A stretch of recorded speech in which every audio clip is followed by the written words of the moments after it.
Good afternoon, future innovators. Welcome to the second session of Artificial Intelligence. In this session, we are going to learn how to create a write-up, a video and a presentation with the help of some AI tools. Now, first, we have to create a write-up with the help of ChatGPT.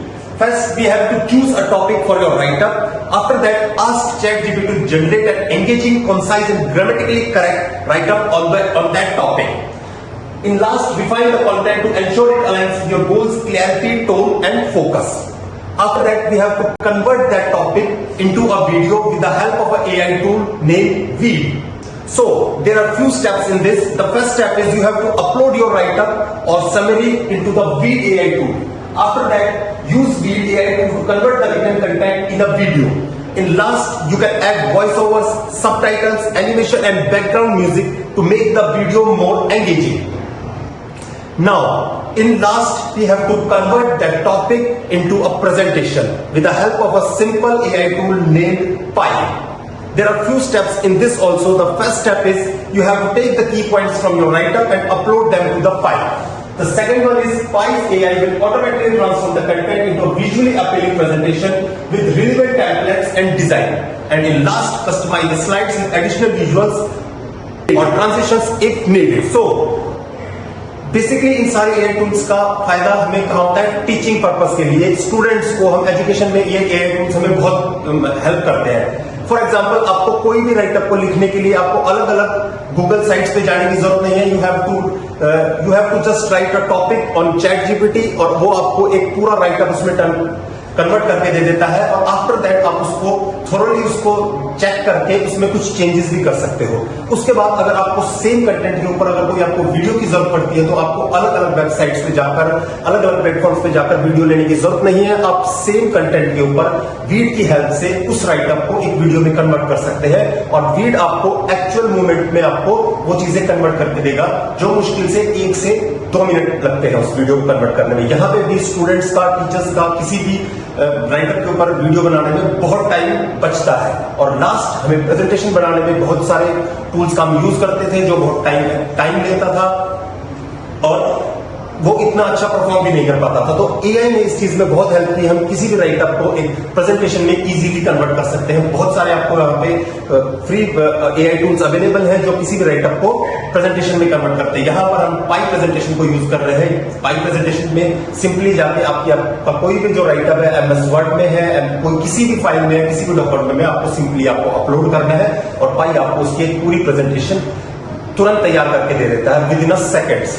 आप वहां पे पूरा अपना document लिख सकते हो और या सिर्फ एक प्रॉम्प्ट डाल के भी वो आपका पूरा राइटअप भी खुद लिख देता है और आपको लास्ट में वो प्रेजेंटेशन भी बना के देता है। सो आज का हमारा मेन इस सेशन में मोटिव यही है कि आप कुछ एक ऐसे एआई टूल्स को समझें, उसको कुछ सीखें जिससे आपका टाइम बचे और आप इन चीजों में अपना ज्यादा टाइम वेस्ट ना करके R&D में या और चीजों में आप अपना टाइम लगा सकें। So after that in this session I am going to explain you what is coding, basics of coding and few programming languages.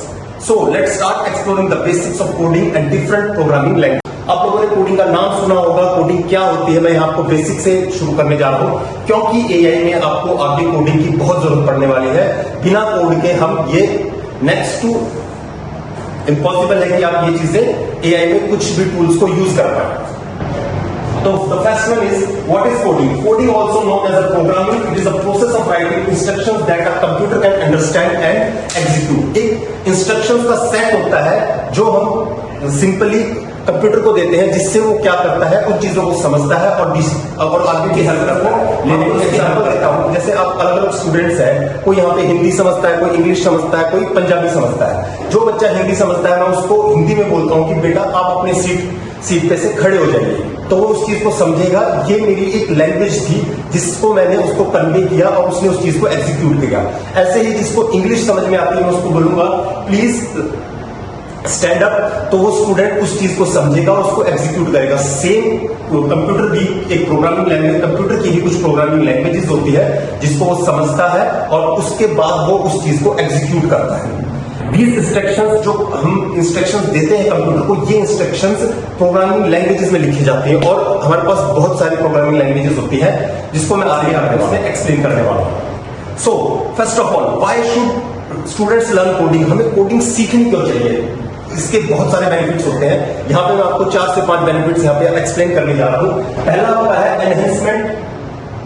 आपका एनहेंसमेंट में क्या होता है, enhance problem solving and logical thinking. इसमें आपका क्या होता है, आपकी प्रॉब्लम सॉल्विंग स्किल्स बढ़ती है और लॉजिकल थिंकिंग आपकी इंप्रूव होती है। जैसे जैसे आप कोड को समझने लगते हो, आपको इजीली नई नई प्रॉब्लम्स को आप इजीली उसको एग्जीक्यूट कर पाते हैं, उसको अच्छे से सॉल्व कर पाते हैं और आपकी लॉजिकल थिंकिंग भी इसमें बहुत इंप्रूव होती है। The second one is creativity. Creativity में आपके फोस्टर क्रिएटिविटी एंड इनोवेशन। जैसे जैसे आप कोडिंग को ज्यादा समझते जाएंगे, आपके अंदर क्रिएटिविटी और इनोवेशन बहुत ज्यादा इंप्रूव होती है। अगर आप कोडिंग की हेल्प से कोई ऐप डिजाइन करेंगे, कोई प्रॉब्लम लेके आते हैं, उस प्रॉब्लम के सॉल्यूशन के लिए आप उसकी ऐप को डिजाइन करेंगे, तो इसमें उस ऐप को बनाने के दौरान आपको बहुत चीजों का सामना करना पड़ेगा, जिसकी वजह से आपको बहुत हेल्प मिलती है आपकी क्रिएटिविटी और इनोवेशन को एनहेंस करने में। The third one is career opportunities. आज आपको पता ही होगा कि हर जगह पर कोडिंग का इस्तेमाल होता है। अगर आप कोडिंग सीख जाते हैं, अपार्ट फ्रॉम योर फील्ड, आपका बैकग्राउंड कुछ भी हो, अगर आप कोडिंग सीखते हैं तो आपके कैरियर में आपको बहुत सारी नई अपॉर्चुनिटीज खुल जाती है इसमें। The fourth one is technology understanding. आपको टेक्नोलॉजी को समझने में बहुत हेल्प मिलती है। कोई भी ऐप किस तरह काम कर रही है, कोई भी प्लेटफॉर्म किस तरह काम कर रहा है, कोडिंग की हेल्प से काम कर रहा है। तो आप जैसे जैसे कोडिंग को समझने जाएंगे तो आपको टेक्नोलॉजी की बहुत अच्छी अंडरस्टैंडिंग होती जाती है। And the last one is interactive fun. इसमें आपको बहुत मजा आने वाला है। मजा क्या किस तरह से आएगा कि आप खुद के इसमें गेम्स बना पाओगे। जैसे मैं आगे आपको प्रोग्रामिंग लैंग्वेजेस से इंट्रोड्यूस करवाऊंगा, तो उस लैंग्वेज में आपको मैं कुछ प्रोग्रामिंग लैंग्वेज बताऊंगा। जैसे पाइथन होगा हमारा सबसे पहले, तो पाइथन की हेल्प से आप कोई छोटे छोटे गेम्स बना सकते हो आप, ठीक है, अपनी छोटी छोटी एप्स डिजाइन कर सकते हो। तो ये सिर्फ लर्निंग पर्पज से ही नहीं और फन वे में भी आप इस चीज को ले सकते हो। और this session is going to be very interactive. So ये मैंने आपको कुछ इसमें इसके बेनिफिट्स डिफाइन किए हैं सबसे पहले कि आपको कोडिंग क्यों सीखनी चाहिए। Now the some popular programming languages. अब इसमें हमारे पास बहुत सारी प्रोग्रामिंग लैंग्वेजेस होती है। मैं यहाँ पे आपको 5 से 6 प्रोग्रामिंग लैंग्वेजेस बताऊंगा और उसके बाद हम पाइथन जो प्रोग्रामिंग लैंग्वेज है उसके बारे में आगे हम इसको समझेंगे। So the first one is Python. हम पाइथन के ही पढ़ने वाले हैं आगे हमारे इस पूरे सेशन में। पाइथन और जावा का यूज करेंगे। सबसे पहले मैं आपको पाइथन से इंट्रोड्यूस करवाने जा रहा हूँ। बेसिकली पाइथन होता है प्रोग्रामिंग लैंग्वेज है। ये अच्छी क्यों है, हम इसको क्यों यूज करते हैं, बिकॉज इसका सिंटैक्स बहुत सिंपल होता है। अब सिंटैक्स एक जो टर्म है, जो आप जैसे जैसे प्रोग्रामिंग में आएंगे तो आप सिंपल उसको समझोगे। सिंटैक्स का मतलब होता है कि आप इसको कोई भी चीजें डिफाइन कर रहे हैं वो आपको इजीली आप इसको डिफाइन कर सकते हो। ये कॉम्प्लिकेटेड नहीं होता है, वेरी रीडेबल, बहुत आसानी से पढ़ा जा सकता है, वर्सेटाइल होता है, इसके बहुत सारे यूज होते हैं। यूज फॉर किस चीज में यूज किया जाता है, वेब डेवलपमेंट, आपको कोई वेबसाइट डिजाइन करनी है उसके लिए और ऑटोमेशन के लिए। इसके बहुत सारे इसके बेनिफिट्स होते हैं। आप जैसे जैसे आगे क्लासेस में हम इसको एक्सप्लोर करेंगे तो आपको इन एप्लीकेशंस के बारे में और अच्छे से समझ में आएगा। The next one is JavaScript. JavaScript, why it is good? JavaScript किस तरह से अच्छी होती है? Because it runs in a web browser. आपके सिंपल वेब ब्राउजर पे रन करती है।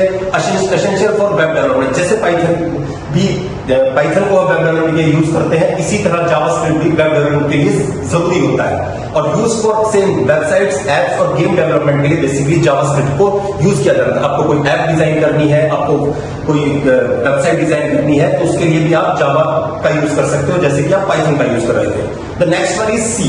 सी एक बहुत ही बेसिक प्रोग्रामिंग लैंग्वेज होती है, बिगिनर्स के लिए भी यूज की जाती है। Why it's good? Teaches core programming concepts like memory और परफॉर्मेंस। इसमें क्या होता है कि इसमें जो आपका सारा कोर प्रोग्रामिंग होती है, जो स्टार्टिंग से जो प्रोग्रामिंग होती है उसके बारे में बताया जाता है, लाइक मेमोरी और परफॉर्मेंस, किस तरह से चीजों को स्टोर करता है और किस तरह से वो चीजें उसको परफॉर्म करती है। और use for system programming, embedded system, system programming के लिए और एम्बेडेड सिस्टम्स के लिए सी लैंग्वेज का यूज किया जाता है। The next one is Java. The second one is JavaScript. This one is Java. Why it's good? It's object oriented, widely used in school and businesses. बहुत सारे स्कूल्स में और बिजनेस में ये यूज की जाती है। किस चीज के लिए यूज किया जाती है? सेम जावास्क्रिप्ट और पाइथन जिस चीज के लिए यूज किया जाता था, एंड्रॉइड एप्स और एंटरप्राइज सॉफ्टवेयर। बहुत सारी कंपनियों में जो सॉफ्टवेयर यूज किए जाते हैं वहां पर जावा यूज किया जाता है। आपने कंपनियों में एक सॉफ्टवेयर का नाम सुना होगा, ERP बोलते हैं उसको, एंटरप्राइज रिसोर्स प्लानिंग। उसमें आप सिंपली एक सॉफ्टवेयर सारे एम्प्लॉयज को दे सकते हैं और एक जो एम्प्लॉय उसमें जो डाटा फीड करेगा वो दूसरा डिपार्टमेंट इजीली उस डाटा को एक्सेस कर सकता है। इसमें मोस्टली जावा लैंग्वेज का यूज किया जाता है और ये वाइडली बिजनेस में बहुत पॉपुलर है। The last one is scratch. Scratch visual language होती है, why it is good drag and drop interface होता है। अब सिंपली क्या करना होता है, आपको ऑलरेडी वहां पे कुछ कोड्स अवेलेबल होते हैं in the form of block codes, आपको सिंपली उनको ड्रैग करके अपने इंटरफेस पे आप उसको लेके आ सकते हैं। Perfect for kids and beginners, kids और बिगिनर्स के लिए बहुत अच्छा होता है। यूज फॉर किस लिए यूज किया जाता है, learning purpose, programming, logic and basics, mostly use किया जाता है, मोस्टली यूज किया जाता है। So basics of Python. So हम इन 5 मैंने आपको प्रोग्रामिंग लैंग्वेजेस के बारे में बताया, पर हम स्टार्ट कहां से करेंगे, हम पाइथन से स्टार्ट करेंगे। और इस जैसे ही आप पाइथन की 2 या 3 क्लासेस के बाद, जब ये हमारी क्लासेस खत्म होगी, आप इसके बेसिक्स समझ चुके होंगे, उसके बाद with the help of Python we are going to build a game. तो ये आपका सेशन इंटरेक्टिव भी होने वाला है और इसमें बहुत फन एक्टिविटीज भी आपके आगे अर्थ को मिलेगी। तो what is Python? Python basically है क्या? Python is a high level programming language use to build software. एक हाई लेवल प्रोग्रामिंग लैंग्वेज होता है जो सॉफ्टवेयर को बिल्ड करने के लिए यूज किया जाता है। Websites, apps, games and even control robots और एनालाइज डाटा, रोबोट्स तक के उसमें हम जो उसको कमांड्स देते हैं, जो उसको टास्क दिए जाते हैं, वहां पे पाइथन का यूज किया जाता है और डाटा को एनालाइज करने के लिए। It's popular because it easy to read and learn even for beginners. बहुत पॉपुलर इसलिए है क्योंकि इजीली इंग्लिश लैंग्वेज की तरह इसको रीड किया जा सकता है। इसकी जो भी कमांड्स होती है वो इजीली रीडेबल होती है और ये बिगिनर्स के लिए बहुत हेल्प करता है। Why is Python popular? Python हमारा पॉपुलर किस लिए होता है? Because of this simple syntax. अब उसके सिंटैक्स के लिए वो एक इंग्लिश लैंग्वेज की तरह उसको पढ़ा जा सकता है। That's why the syntax of the Python is very simple. The next one is flexible. Flexible क्यों होता है? Used in a web development, AI, data science etcetera. बहुत सारी फील्ड्स में पाइथन को यूज किया जाता है। That's why Python is also flexible. The last one is large community, lots of support and free resources. बहुत एक लार्ज कम्युनिटी है, उसमें आपको बहुत रिसोर्सेज और बहुत आपको बाहर से भी बहुत चीजों की सपोर्ट मिलती है। लाइक गिटहब से आप बहुत सारे डिक्शनरीज को आप अपलोड कर सकते हो और भी आपको बहुत सारी आपको फ्री रिसोर्सेज वहां पे provide. What can Python do? Python कर क्या सकता है? Automate task like sending email और ऑर्गेनाइजिंग फाइल। और पाइथन बेसिकली क्या कर सकता है? आपके जो भी टास्क जो आपको खुद मैनुअली करने होते हैं उनको वो ऑटोमेट कर सकता है। लाइक आपको सेंडिंग ईमेल्स और ऑर्गेनाइजिंग फाइल्स को ऑर्गेनाइज करने में आप पाइथन का यूज कर सकते हैं। कोई ऐसा सॉफ्टवेयर, कोई ऐसी आप वेब ऐप बना सकते हो जिसमें सिंपली आप उसको डाटा दे रहे हो और वो automatically as according to your needs वो सिंपली आपके मेल्स या आपके मैसेजेस को आगे फॉरवर्ड कर देता है और आपके बहुत सारे अलग अलग जो फाइल्स होता है उसको एक जगह पे ऑर्गेनाइज करके रखता है। The next one is build website and application. जैसे मैंने आपको पहले बताया था, आपकी वेबसाइट्स और एप्लीकेशंस बनाने में भी आपकी हेल्प करता है। Analyse data and make predictions. आपके डाटा को एनालाइज करता है और चीजों को प्रेडिक्ट करता है यूजिंग एआई, मशीन लर्निंग। हम इस एआई का सेशन में हम आगे जाएंगे तो हम देखेंगे किस तरह से एआई चीजों को प्रेडिक्ट करता है और अकॉर्डिंग टू डाटा और जो एल्गोरिथम मिलता है उसके अकॉर्डिंगली किस तरह से काम करता है। तो पाइथन वहां पे बहुत हेल्प करता है। Control robot and IoT devices. Robot को मैंने बताया था कि किसी भी रोबोट्स को कुछ स्पेसिफिक टास्क जो दिए जाते हैं उनको ये किस तरह से कंट्रोल करता है और ये बहुत सारे IoT devices, internet of things devices में यूज किया जाता है। क्रिएट गेम्स और सिमुलेशन। आपको गेम्स बनाने में और सिमुलेशन बनाने में आपकी ये बहुत हेल्प करता है। सो देयर आर फ्यू, अब मैं इस सेशन को हम कंक्लूड करेंगे। मैं इसकी कुछ फ्यू इसकी टर्म्स होती हैं, उन टर्म्स को के बारे में मैं आज आपको बताता हूं और धीरे धीरे जैसे जैसे हमारे सेशन आगे बढ़ेंगे उन टर्म्स को विद एग्जांपल्स हम आगे एक्सप्लोर करने वाले हैं। The first, there are many terms but हम 6 बेसिक टर्म्स को इसमें इंक्लूड कर रहे हैं। The first term is variable. इसमें एक वेरिएबल होता है। वेरिएबल बेसिकली होता क्या? अ वे टू स्टोर इंफॉर्मेशन। एक इंफॉर्मेशन को स्टोर करने का तरीका होता है। Like a box with a label. किसी भी बॉक्स में आप कोई चीजें डालते हो, ये उस चीज का एक स्टोर कंटेनर टाइप होता है। The next one is function. Function क्या होता है? अ reusable set of instructions like a recipe. एक रीयूजेबल सेट ऑफ इंस्ट्रक्शंस होते हैं ताकि आप बार बार आप एक चीज को लिखना ना पड़े और आप उसको इजीली बार बार उन चीजों को कमांड दे सके। The next one is loop. Loop के नाम से समझ में आता है कि किसी भी एक चीज की आपको रिपीटेशन करनी है, वहां पे हम लूप का यूज करते हैं। The fourth one is condition, a decision making rule. इसमें आपको एक डिसीजन मेकिंग रूल होता है कि किस तरह से, किन कंडीशंस में किस तरह से वर्क करेगा। The fifth one is list, a collection of items. जैसे कि आप इसके नाम से समझ सकते हो, लिस्ट के बारे में आपने सुना भी होगा। एक आइटम्स के कलेक्शन को लिस्ट कहा जाता है। इसके हम कुछ एग्जांपल के साथ इसको एक्सप्लोर करेंगे। The last one is dictionary. Dictionary में बेसिकली क्या होता है? अ कलेक्शन ऑफ की value pairs like mini database of name and phone number. से डिक्शनरी होती है जिसमें बहुत सारे की वैल्यू पेयर्स होते हैं, जैसे आपके नाम, आपके मोबाइल नंबर इजीली हम इसमें स्टोर कर सकते हैं। ये मोबाइल नंबर और नाम आपका एग्जांपल है, इस तरह से आप और भी डाटा डिक्शनरी में सेव कर सकते हो। इन शॉर्ट कंक्लूड करते हैं, Python is like teaching a computer how to think, use clear, simple steps. Basically करता क्या है, कंप्यूटर को हेल्प करता है कि वो किस तरह से सोचे क्लियरली और सिंपल स्टेप्स में उस चीज डिफाइन करता है। So thank you for this session, attending this session. हम नेक्स्ट सेशन में इन सारे टर्म्स को और अच्छे से एक्सप्लोर करने वाले हैं। Thank you students.